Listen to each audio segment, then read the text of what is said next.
Bonsoir à tous, bienvenue. Merci à tout un chacun pour votre patience. Nous allons commencer le programme des dédicaces. Mais avant toute chose, nous ne pouvons pas commencer sans la prière parce que l'auteur est chrétien. Alors nous allons demander à notre pasteur, le pasteur Aza, de pouvoir bien prier pour le début de cette cérémonie. Merci.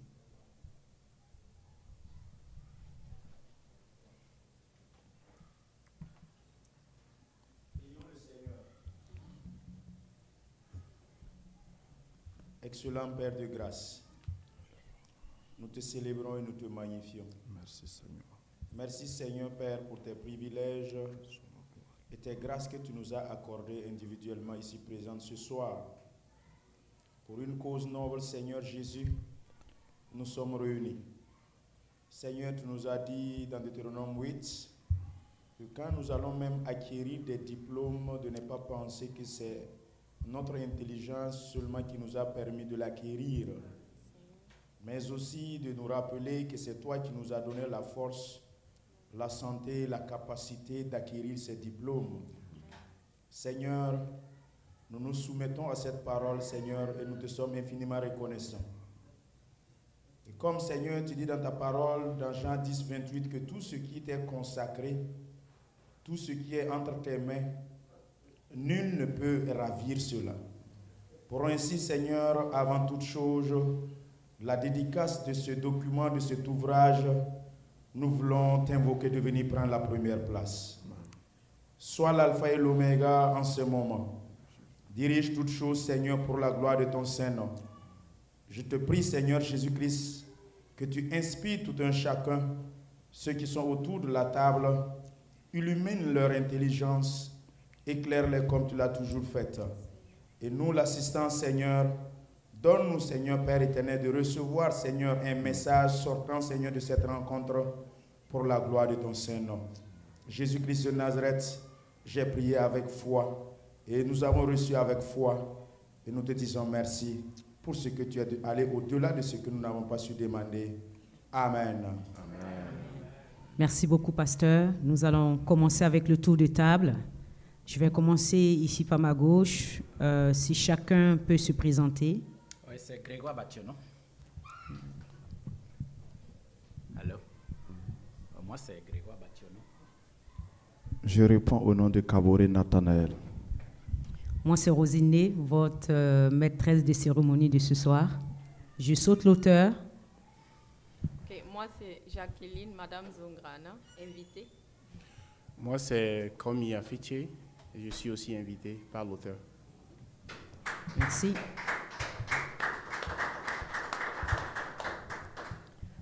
Nous allons continuer, nous allons poursuivre. Vous savez, en toute chose, quand on on décide de faire un ouvrage pareil, ce n'est pas facile. Donc, on a parfois des personnes qui nous accompagnent dans cette démarche. Et l'auteur a 2 sponsors.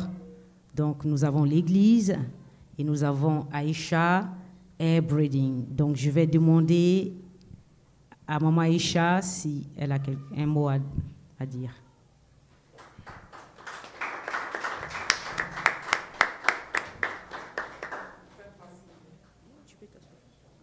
Les caméras sont des 2 côtés, donc tu peux t'asseoir. Alléluia.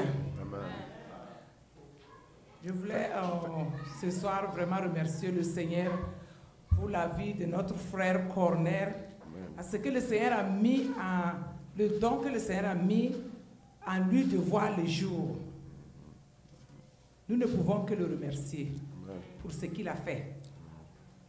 Et également, je voudrais encore aussi encourager toute personne que le Seigneur a mis quelque chose en toi. Si tu es en train de penser à quelque chose et cela revient, ça veut dire que ça vient de Dieu. Tu dois faire quelque chose pour cela. Donc je voudrais encourager, et la parole de Dieu dit que nous serons la tête et non la queue. Ça veut dire que nous devons entreprendre.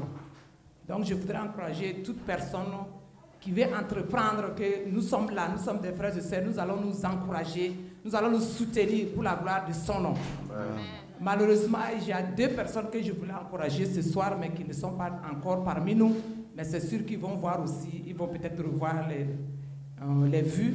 Je voudrais encourager la sœur Valérie, qui coud les habits. Voilà ce que je porte ce soir. C'est elle qui m'a cousu. Gloire à Dieu. J'espère que c'est très joli. Donc je voudrais vraiment que Dieu lui fasse grâce, qu'elle puisse ouvrir un atelier et embaucher d'autres personnes qui sont plus qu'elle. Alléluia. Qui va changer sa vie financière. Amen. Je voulais encore également sur ça encourager une sœur, la sœur Grâce, qui veut ouvrir un restaurant.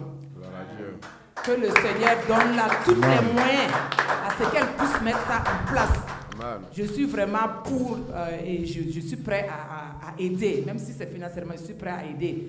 Parce qu'il faudra qu'on fait un restaurant classique pour les chrétiens qui vont aller s'asseoir de temps en temps avec leurs maris pour les dates, les anniversaires, les grâces de Dieu, des années de plus.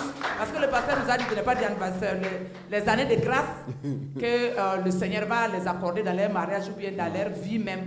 Aller s'asseoir et puis enjoy, parce que nous ne pouvons pas aller dans les boîtes de nuit. Mais il faut que nous aussi on trouve des endroits où on va aller. Gloire à Dieu. Amen. Et pour terminer, je voulais encore dire au Seigneur, il n'a qu'à faire grâce dans la vie de notre frère, de pouvoir faire d'autres livres, de l'inspirer, d'avoir l'inspiration, faire beaucoup d'autres livres qui va changer son cours financier. C'est ça ma prière ce soir. Amen. Et je termine sur ça. Amen. Amen. Merci beaucoup. Merci beaucoup. Je vais maintenant donner la parole à M. Dieudonné.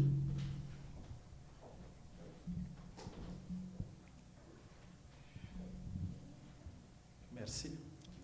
Gloire à Dieu. Amen. Je voudrais, au nom de l'Église Piniel International Church, au nom de notre Père spirituel, le révérend pasteur Asa Zongrana, au nom des responsables de l'Église, au nom des membres de l'Église, frères et sœurs, et également au nom de nos enfants, prendre la parole et dire merci à notre frère Corner pour cette dédicace de cette œuvre. Et quelque chose que j'ai à cœur pour partager, c'est surtout l'homme de Dieu, notre Père spirituel.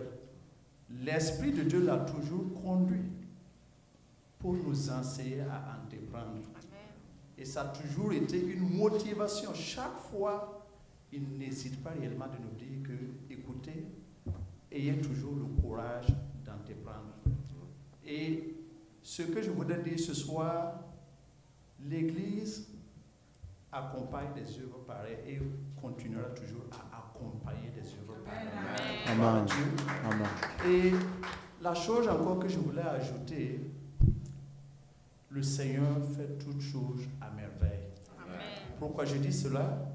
il pouvait décider d'aller faire réellement la dédicace de son œuvre ou de ce livre quelque part d'autre.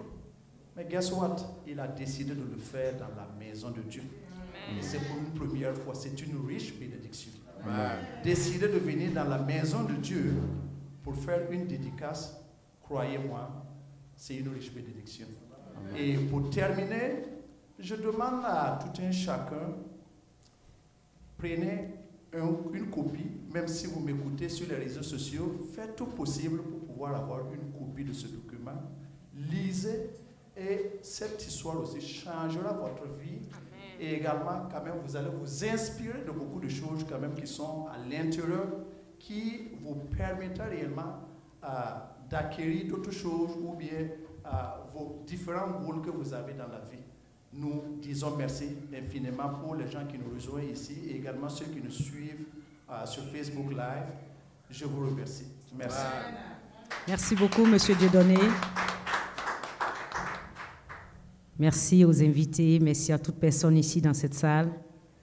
Je vois que déjà le peu que vous êtes, je vois déjà les acclamations, j'entends déjà des acclamations assez bruyantes. Je vais encore entendre plus que ça, s'il vous plaît, pour encourager le frère qui...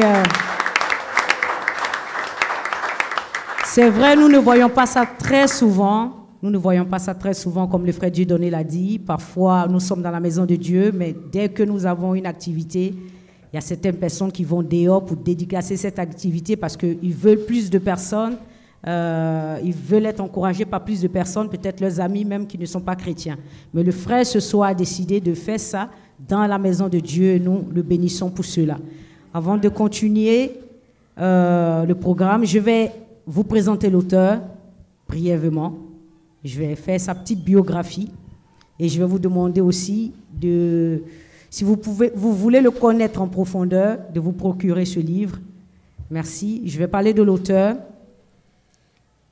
Alors, l'auteur qui est à ma droite, que nous appelons Monsieur Corneille, s'appelle Monsieur Komla Sengbaya Agbenossi. C'est un citoyen américain d'origine togolaise. Et je vais vous parler du Togo pour ceux peut-être qui ne savent pas où le Togo est situé. Je pense que tout le monde sait ici. Le Togo est situé en Afrique de l'Ouest. Mais il y a quelque chose qui m'a marqué par rapport à ce pays, c'est la devise du Togo. Parce qu'en lisant ce livre, la devise, au fait, l'auteur, je peux dire, l'auteur s'est même un peu inspiré de la devise, où ça match, au fait, la devise match un peu avec l'écrivain ici. Donc la devise du Togo est le travail. Donc on peut voir le travail ici. La liberté, parce que s'il n'y avait pas de liberté, je ne pense pas que l'auteur allait pouvoir écrire ce livre. Et la patrie. Il va vous montrer l'amour qu'il a pour son pays dans ce livre. Donc ça, c'était une petite parenthèse concernant son pays d'origine. Il est né dans un petit village sans électricité, sans eau potable, sans même route bitumée, n'est-ce pas? Donc un petit village pauvre, dont vous voyez son courage et sa persévérance. Et ce village s'appelle Nignon Capeux. J'espère que je prononce bien. Merci. Et donc, en 88, l'auteur va partir de chez ses parents biologiques pour atterrir chez son oncle. Petite anecdote, vous savez pourquoi il a atterri chez son oncle?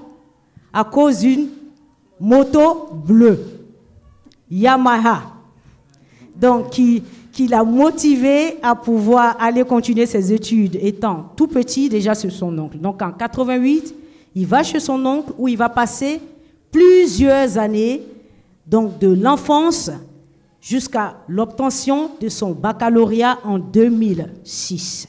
Donc vous pouvez voir que son oncle et l'épouse à son oncle ont été comme des parents, donc ont été carrément ses parents qui l'ont éduqué et mis à l'école.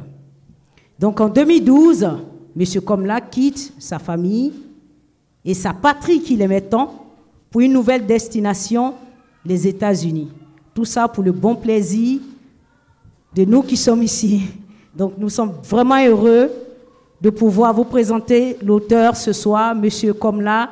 Si vous pouvez vous lever, qui a son premier ouvrage. Il mérite plus d'acclamations que ça.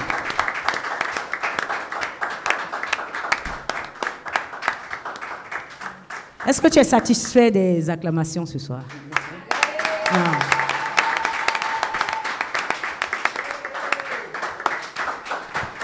Donc, il a son premier ouvrage, Go and See. Ça parle, hein, Go and See. Je ne sais pas, quand vous avez vu le titre, est-ce que ça ne captive pas? Go and See. Si vous rentrez dans une librairie et que vous voyez Go and See, je ne sais pas, pour les curieux que nous sommes, qu'est-ce qu'on ceux qui sont curieux dans cette salle? Donc, je pense que le livre va bien partir ce soir. Merci à tous. Nous allons continuer le programme. Je vais passer la parole à M. Komia Afeche, si j'ai bien prononcé. Komia Afeche. Merci, monsieur. Pour un petit mot. Bonsoir tout le monde. Soyez les bienvenus dans la maison de l'Éternel. Et c'est une première fois que personnellement aussi j'assiste à une cérémonie de dédicace dans une église. Donc acclamons le Seigneur pour ça.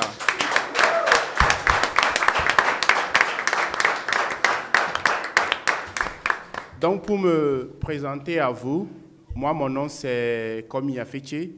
Je vis aux États-Unis depuis plus de 16 ans. Et il y a de cela 2 ans, j'avais publié un livre aussi, intitulé Chasing My Dream, à la poursuite de mon rêve. Et dans ce livre aussi, j'ai parlé de mon parcours. Et ce soir, je suis là pour mon frère, mon ami, mon compatriote, pour soutenir aussi son œuvre.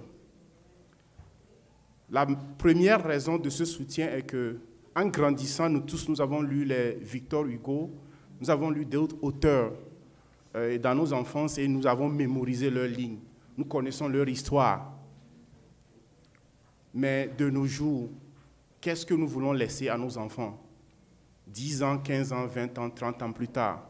Donc c'est pour ça, quand il m'a sollicité de venir le soutenir pour la dédicace, je n'ai même pas hésité. Parce que nous avons besoin de connaître notre propre histoire, de lire à propos des gens qui sont comme nous, de lire de nos péripéties. Aujourd'hui, je suis sûr que vous avez entendu le nom d'un petit village quelque part. Si vous ne le connaissez pas, vous allez regarder ou bien poser la question. Donc, ça fait que ça rentre dans notre histoire. Nous nous identifions par là où nous venons, avec notre culture, ceux qui nous ont aidés à grandir, ceux qui nous ont enseignés. Donc, c'est l'objectif pour lequel nous sommes ici cet après-midi. Si tu n'as pas encore ce livre et que tu es ici, je te demande calmement de venir chercher une copie, de trouver aussi une copie pour un ami, un frère. Nous devons nous soutenir. Même si vous lisez un seul chapitre, ce n'est pas grave. Passez ça à quelqu'un, partagez ça avec vos amis, prenez des photos avec le livre, partagez ça partout, parce que c'est nous tous qui nous retrouvons dans ce livre. Combien de personnes ici sont nées aux États-Unis, à part les enfants? Combien de personnes? Voilà. Donc, l'histoire dans ce livre, c'est ton histoire, c'est mon histoire. Nous avions tous quitté quelque part. Nous avons grandi dans des endroits inimaginables.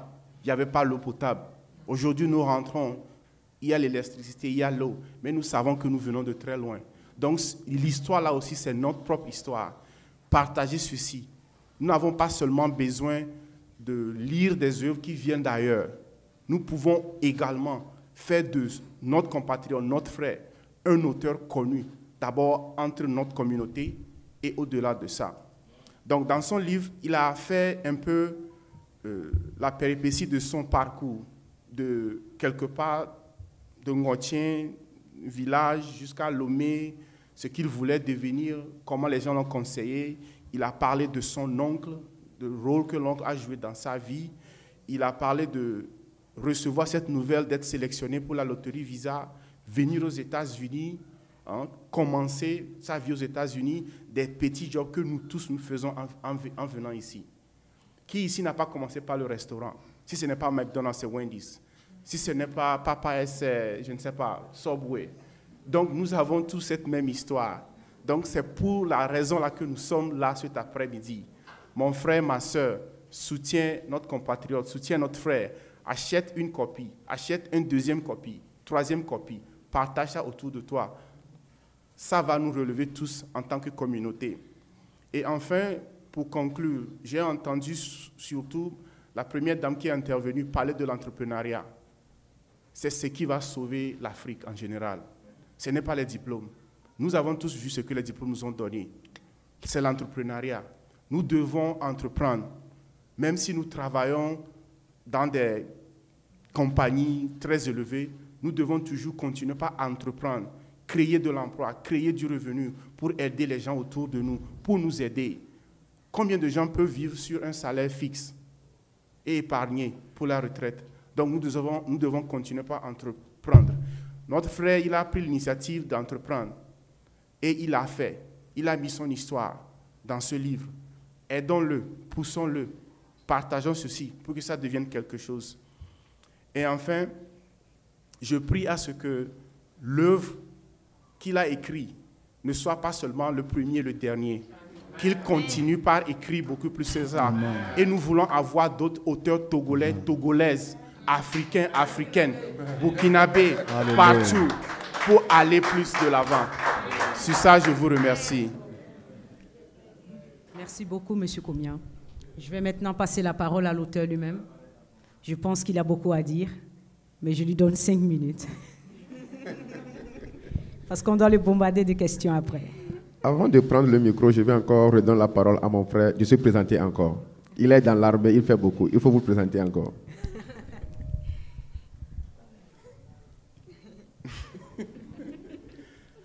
Donc, pour me présenter encore plus, je suis officier dans l'armée ici et je travaille au Pentagone. Et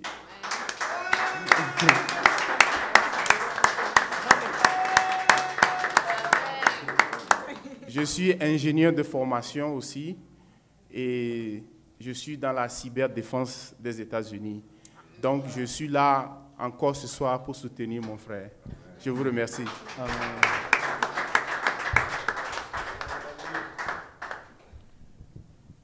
Bonsoir le public. Votre présence ici prouve que vous êtes en vie. Souvent, je me réjouis de Psaume 150, verset 6, qui dit que tous ceux qui respirent louent l'Éternel. Il n'a pas dit que celui qui ne souffre pas. Il n'a pas dit celui qui est riche ou bien celui qui n'est pas pauvre. Il a dit tant que tu respires, loue l'Éternel. Alors, je bénis le nom de Dieu pour la vie de chacun de nous ici ce soir. Je le remercie infiniment. Et je voulais juste commencer par...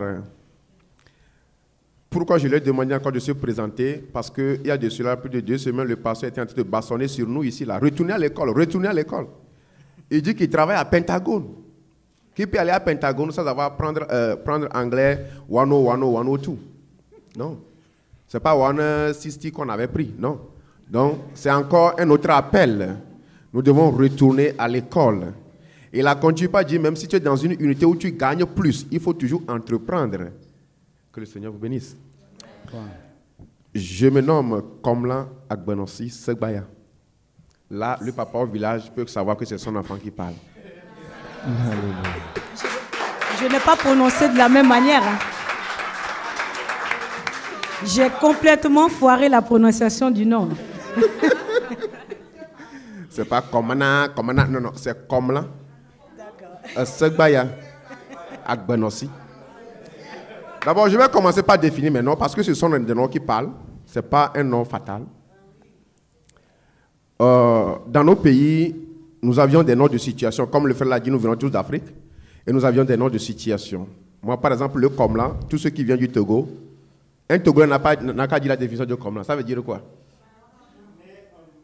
Voilà. Quand tu es né un mardi dans mon village, spécialement au Togo, le sud, ton nom c'est Komla. C'est Darda. On n'a pas besoin de la vie de quelqu'un. On va savoir que toi, tu es comme là.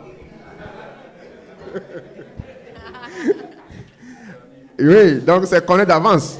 C'est la coutume. Donc, Le second, c'est Segbaya. Ce nom, je l'ai pris, c'est mon nom qui me l'a donné. Il m'a donné ce nom en classe de CM2 lorsque j'allais passer mon CEP. Il a ajouté ce nom-là à mon nom. Et la signification de ce nom, c'est-à-dire, votre âme a refusé la souffrance. Amen. Segbaya, your soul refused to suffer. That's the meaning of my middle name. And now, Agbanossi, c'est-à-dire, tant que tu vis, tu feras quelque chose.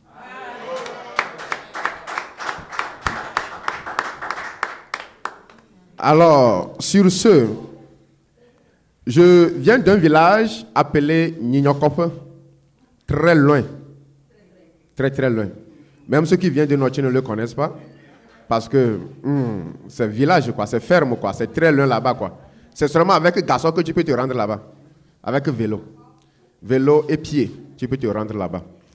Mais par la grâce de Dieu, avec le développement aujourd'hui, il y a au moins une voie un peu bitumée. Et eux-mêmes, ils se débrouillent avec ça. C'est de là où je viens. Et comme je l'ai décrit dans mon livre, d'abord, au début, aujourd'hui, nous avions écouté un message. On dit que lorsque tu es persécuté, et c'est because you are carrying something on you. Quand tu ne travailles pas des moments difficiles, c'est parce que l'ennemi voit une lumière en toi et il te persécute. Donc, nous devons être contents d'ailleurs quand on nous persécute. Ça nous prouve que nous avions quelque chose en nous. Gloire à Dieu. Donc, depuis ma naissance, avant même ma naissance, ma maman dit que j'avais fait 2 ans quand elle a commencé par sentir les douleurs. Ça est dans le livre. Donc, si tu as une histoire de ce genre, il faut savoir que tu as un plan. Dieu a un plan pour toi. Il m'a dit que ça fait 2 jours. Au village, dans la préfecture qui est Notien, elle n'a pas trouvé solution. Maintenant, c'est là, on l'envoie à Lomé, et c'est à Lomé que moi j'étais né là. Voyez-vous que j'avais commencé par voir déjà les grandes choses dès ma naissance, mais je ne savais pas.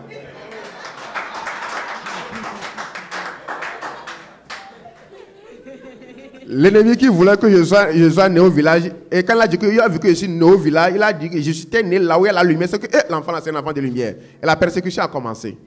Mais je rends grâce à Dieu qui m'a mis, que nous sommes tous ici aujourd'hui. Alors de là, comme l'a relaté un peu la sœur, je ne vais pas aller tout le long du livre, il faut que vous-même vous payiez aussi pour lire. Comme l'a relaté un peu la sœur, vraiment ma motivation était, vous voyez, dans le passé, celui qui a la moto, c'est quelqu'un qui est riche. Et même de nos jours, c'est pas ceux qui, les richards au pays, ce sont ceux qui conduisent voiture. C'est différent des États-Unis. Les États-Unis, c'est celui qui conduit moto qui est riche. Bon, les voitures, c'est nous tous, bon, on doit conduire. Ça devient notre pied. Mais au pays, c'est la voiture, c'est classe. Ensuite, dans mon entourage, c'est only my uncle. C'est lui seul qui venait chez nous quand on revient même dans la ville, au canton. C'est lui qui vient nous saluer les parents avec moto. Ah! Et quand il commence par rouler, tout le monde court derrière. Uncle. Donc, c'est tout ce qu'on faisait. Alors moi aussi, j'avais envie de conduire cette moto. Et c'est ça, mes parents me disent, qu'est-ce que tu veux conduire cette moto? Il a été à l'école. C'est pourquoi elle est nice comme ça. Donc, j'avais oublié, je devais aussi avoir les photos. Maintenant, on pouvait les projeter. J'espère que l'un d'entre eux sont en ligne en train de me voir. Je vous salue depuis le village, depuis Notien, depuis Lomé. Que le Seigneur vous bénisse. Alors, c'est cette moto qui m'avait conduit doucement vers sa main. Et je vous assure, je disais tout à l'heure à la présentatrice qu'elle m'a dit que tu as été chez ton oncle de quand? Quand elle dit non. Depuis que j'ai mis pied là-bas, là, je suis là encore présentement là où je suis assis comme ça. Parce que la première personne que je vais appeler aujourd'hui au pays, c'est lui. Donc, c'est quelqu'un, je suis devenu son enfant, il est mon papa. Quand tu lui poses la question aujourd'hui, entre tes enfants, qui t'a le plus marqué, je ne vais pas vous donner la réponse. C'est à lui de répondre. Parce que je sais que j'ai fait ma part. Alors, il y a un fait que je voulais relater un peu dans l'histoire parce que ce livre, je ne l'ai pas écrit pour, par exemple, comme le frère a dit, nous tous nous avions vécu cela. Mais je l'ai écrit pour garder l'histoire. Quand le Seigneur a mis quelque chose en toi et tu veux évoluer, il faut recevoir des conseils. J'avais voulu faire autre chose, mais quand j'ai voulu me lancer en suivant les devanciers, on dit si tu veux vraiment impacter, il faut te faire connaître. Comment je vais me faire connaître si je ne fais pas mon histoire? Raison pour laquelle cet homme peut dire, oh ça là, c'est ton histoire. Ce n'est pas mon histoire, c'est notre histoire. Amen. Je ne fais que le rappeler et le mettre dans un bouquin. Parce que nos enfants qui sont ici maintenant, ils ne savent pas. Ma petite, je dis, me, I used to carry water on my head. He said, what? I say, yes. One day when I brought you to Togo, I will cut off all the water and we will go outside to carry water. Bon, eux ne le savent pas. Nous l'avions mis ici pour eux. Et aussi pour ceux qui pensent que nous vivons dans la brousse. C'est ça aussi qui m'a touché. Nous ne vivons pas dans la brousse. Je parle maintenant à ceux qui sont nés aux États-Unis, qui pensent que nous les Africains, nous sommes nés dans la brousse. Nous ne sommes pas nés dans la brousse, nous ne vivons pas avec les lions. Non. Nous sommes des êtres humains, nous avions une vie paisible chez nous. Ils nous ont trompés pour dire qu'il y a bonheur ici, on est venu et puis on souffre.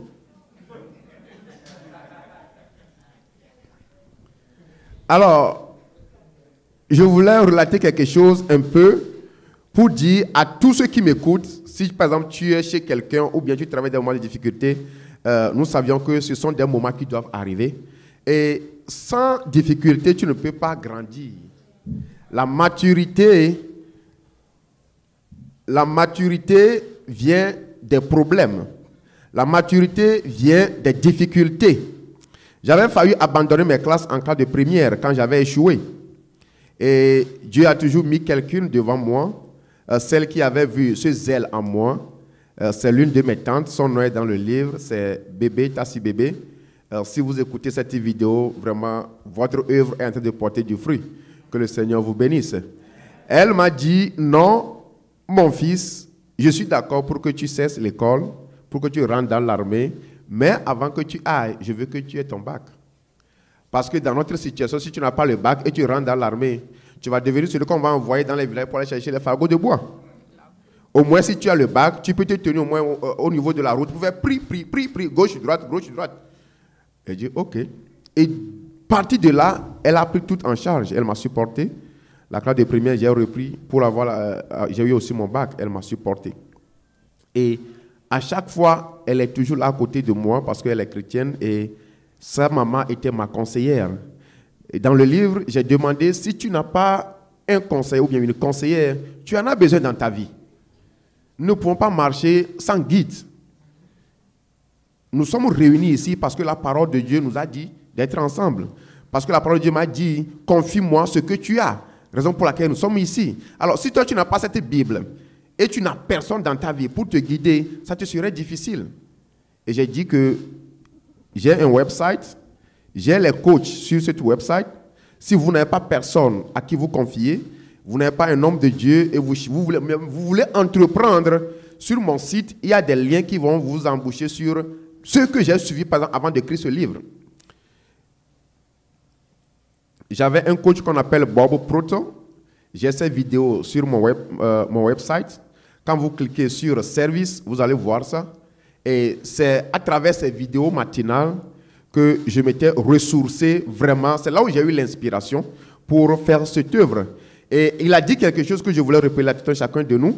Comme tous ceux qui nous ont devancés nous proposent d'entreprendre, si tu veux entreprendre, la meilleure façon, si tu veux entreprendre, et si tu as le projet, tu as l'idée dans ta tête, quand tu as fini de m'écouter maintenant, mets deadline pour le projet, la fin du projet.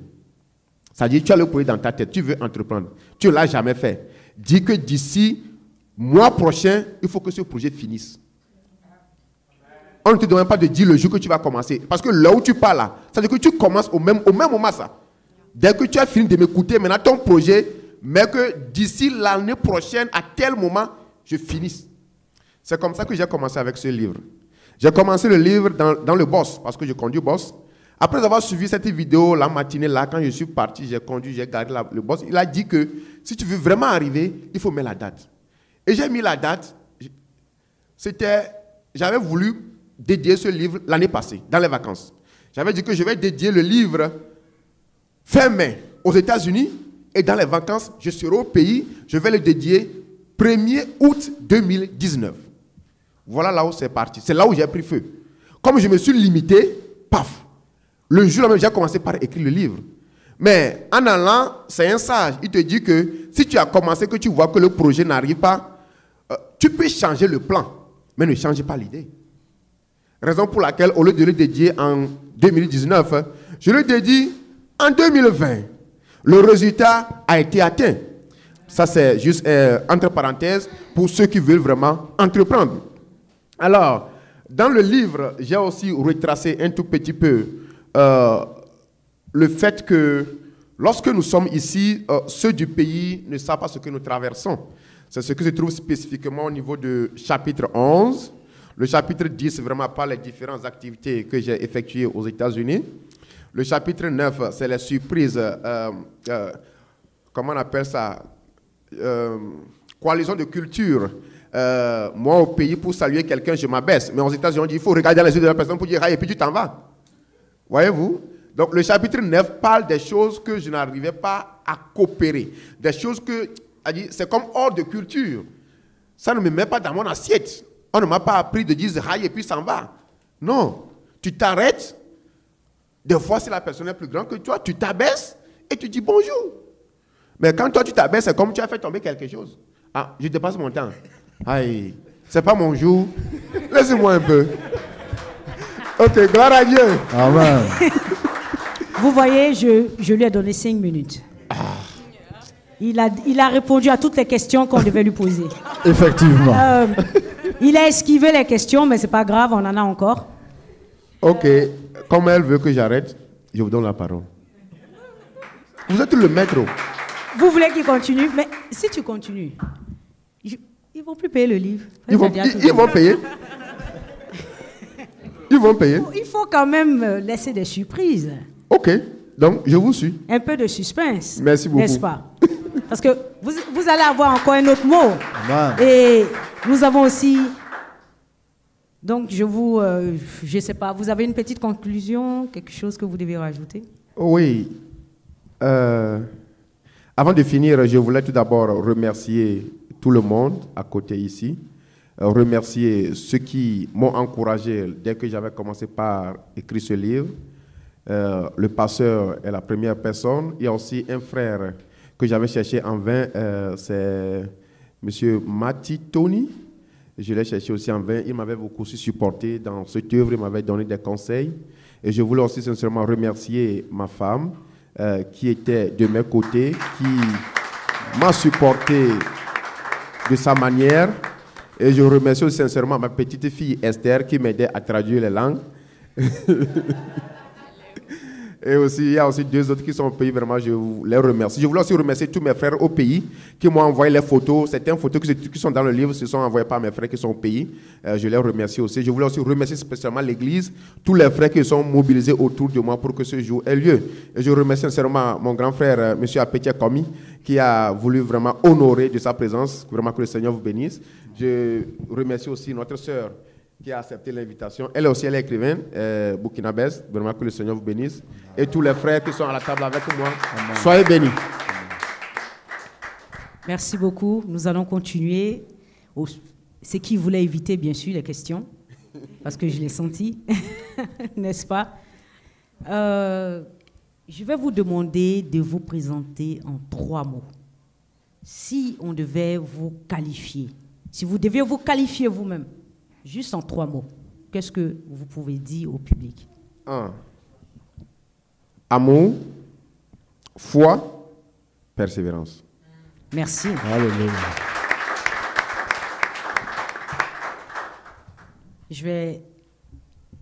Moi j'ai des questions, hein, mais je vais laisser autour de moi. Je vais passer le micro. On va commencer à poser les questions, oui. Tout d'abord, je voudrais dire merci à toute l'Assemblée pour votre présence. Vous avez honoré le Seigneur et vous avez honoré aussi le frère Corneille, qui est notre auteur aujourd'hui, l'écrivain de ce livre. Et je voudrais aussi en même temps ajouter quelques mots pour dire que c'est vraiment la foi, c'est par la foi, sinon ce n'est pas facile avec nos emplois du temps ici. Avoir du temps pour écrire un livre, il faut vraiment un sacrifice. Donc j'avais aussi un certain nombre de questions à lui poser.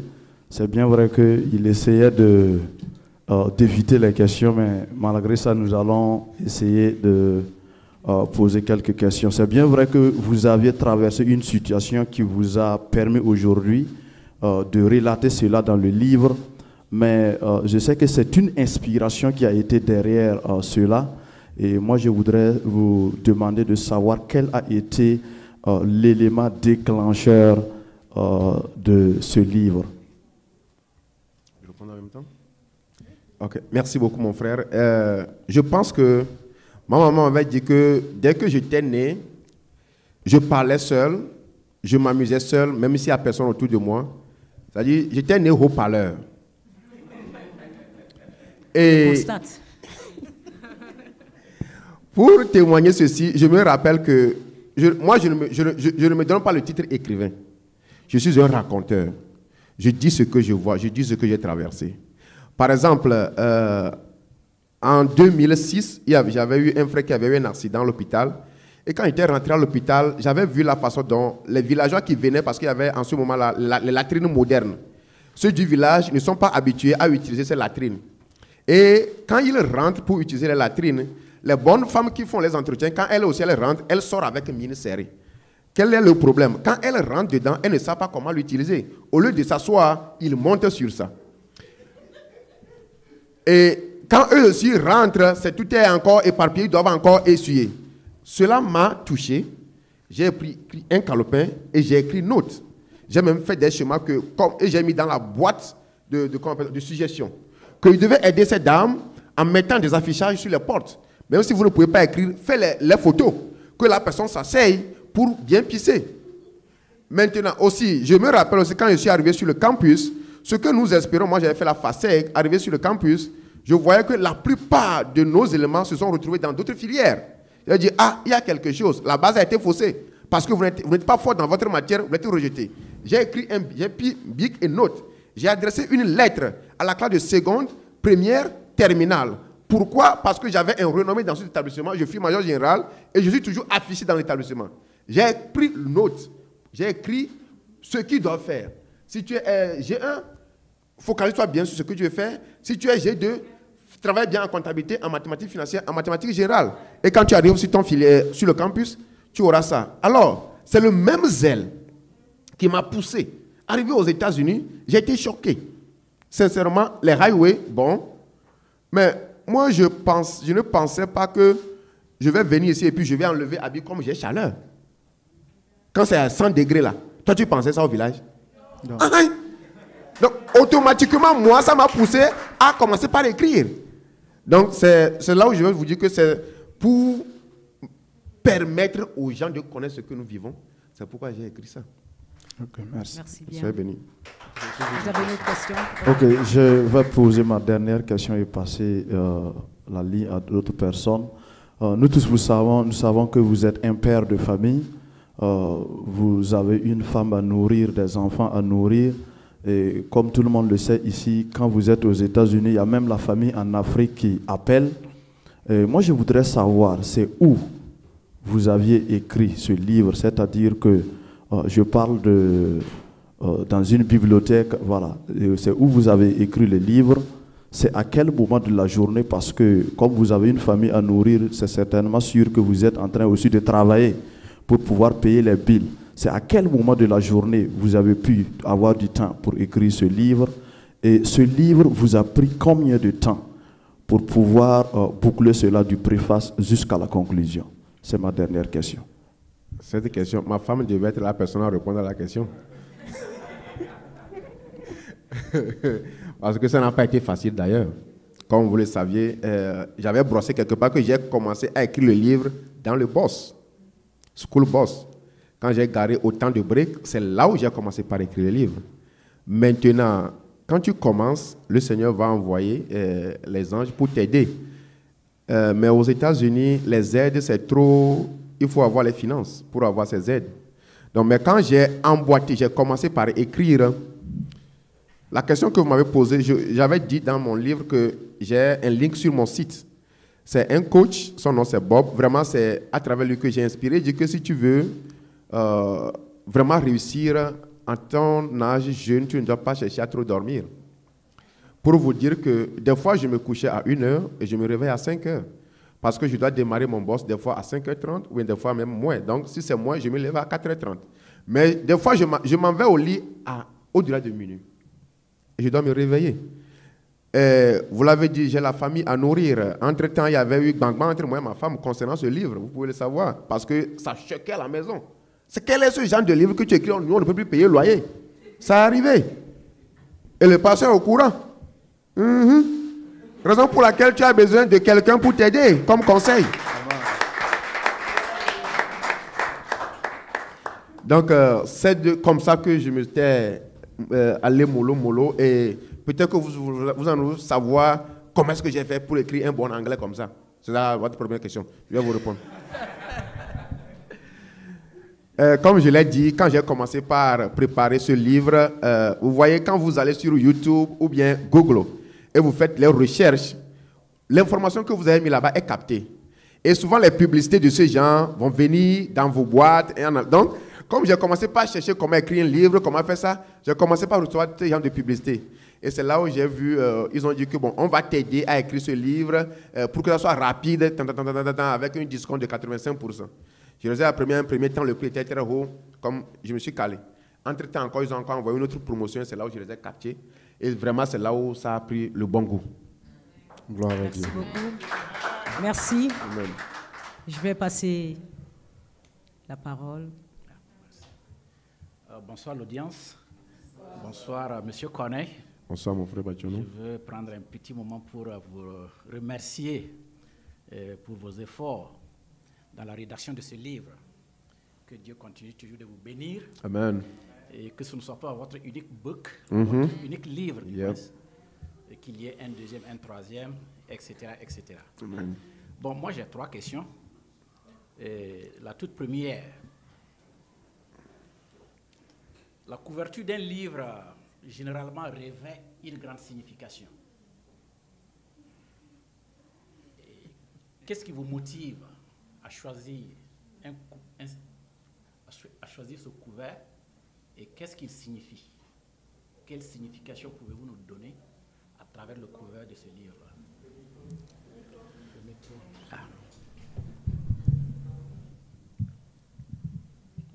Merci beaucoup. D'abord, je vais commencer, et d'ailleurs par le titre. Ceux du Togo, est-ce que quelqu'un peut m'interpréter ce nom-là en hébreu? Go ainsi. C'est un nom au pays. C'est un nom.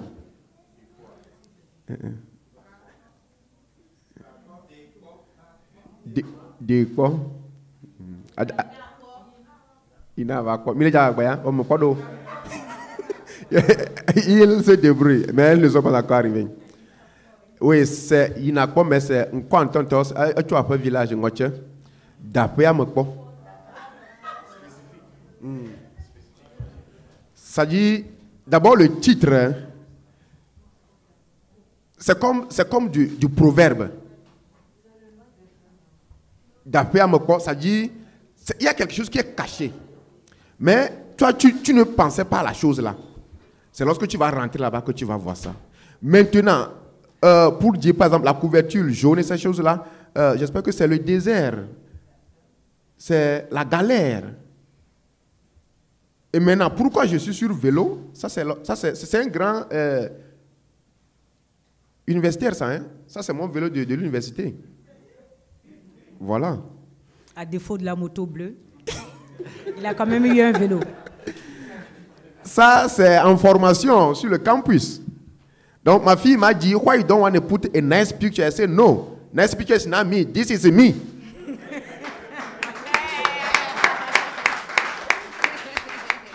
Qui veut flatter qui? On se connaît, non? Donc, pour vous dire que vraiment, la couverture, peut-être que certains peuvent ne pas l'aimer, mais vraiment, c'est pour vous dire que c'est la souffrance que nous avions traversée, vous et moi. C'est pourquoi j'ai choisi ce vélo et ces couleurs-là. Merci. Ok, merci, M. Corneille. Deuxième question. Votre itinéraire, votre parcours, votre péripétie.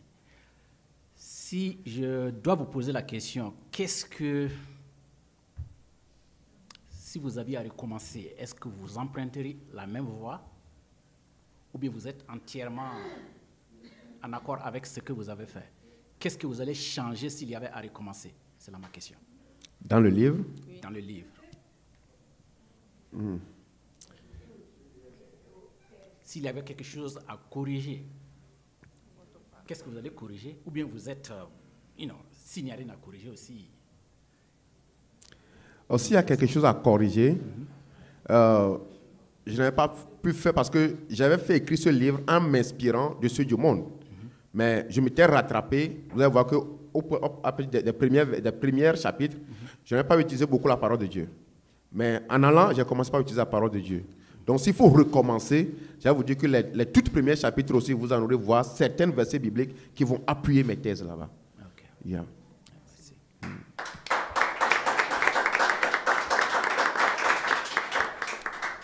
Merci beaucoup pour la réponse. Troisième et dernière question. Travailler dur et travailler avec intelligence. Ces deux concepts vont de pair. Est-ce que vous pensez que tout objectif qu'on se fixe, est-ce qu'on peut l'atteindre même avec la force d'une prière qui peut faire bouger la montagne? Merci beaucoup.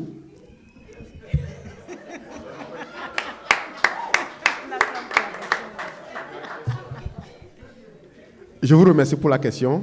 Je pense que c'est le livre qui vous a inspiré à poser la question. Oui. Voilà, que le Seigneur vous bénisse. Tous les désirs, tous les projets sont faisables s'ils répondent à la volonté de Dieu. Donc, tout projet, comme même la parole de Dieu a dit que les prières peuvent bouger les montagnes. Tu as fait le projet, tu pries. Mais la plus grande partie de ce genre de problème, c'est parce qu'on n'a pas prié avant de commencer. Au temps normal, si en tant qu'enfant de Dieu, si nous prions avant de commencer, peut-être que tu ne vas pas aller très loin dans ça là. Même en priant, tu vas comprendre que la parole de Dieu va te dire que ça, ce n'est pas pour toi. Mais si c'est pour toi, ça va s'accomplir.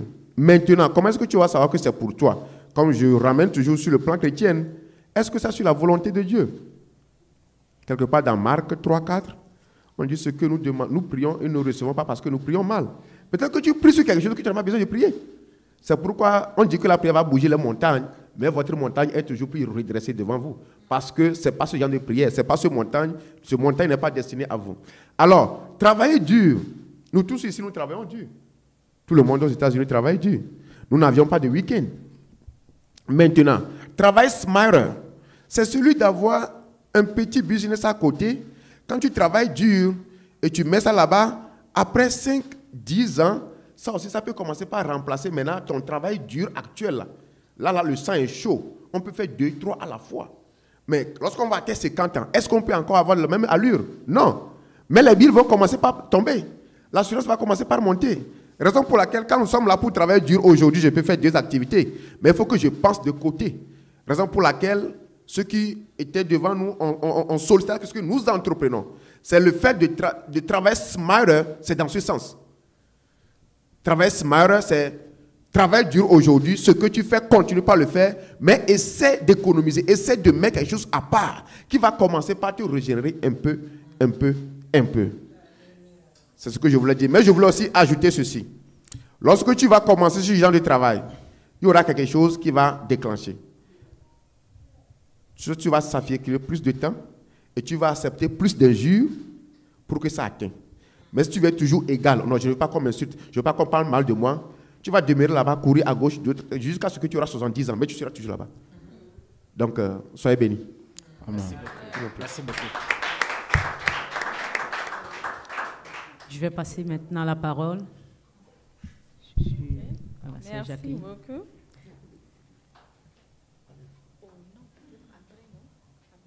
Là, c'est les questions. OK. Bonsoir à tous. Donc, je m'étais déjà présentée et j'ai quelques questions pour M. Corneille. J'avais 5 questions, mais je vais me limiter à 3 parce que, bon, il a survolé un peu. Ma première question, c'est par rapport donc au thème, la thématique de votre œuvre. Nous avons tous lu l'œuvre. Bon, pour la plupart. Et nous savons que ça relate votre enfance, votre vie, comme nous l'avons tous vécu, tous en Afrique, nous connaissons. Mais si, par exemple, comme elle l'a dit, on vous demande quel est le thème principal, qu'est-ce que vous avez voulu faire ressortir à travers ce livre, quelle sera donc votre réponse? En un mot, c'est pour dire que nous pouvons réussir n'importe où nous sommes. Quand je dis vas-y voir, c'est que tu ne sais pas ce qui s'est caché là-bas. Donc là où tu es actuellement, tu peux être au village en me suivant. Si tu as une idée développée, tu auras la richesse là où tu es assise.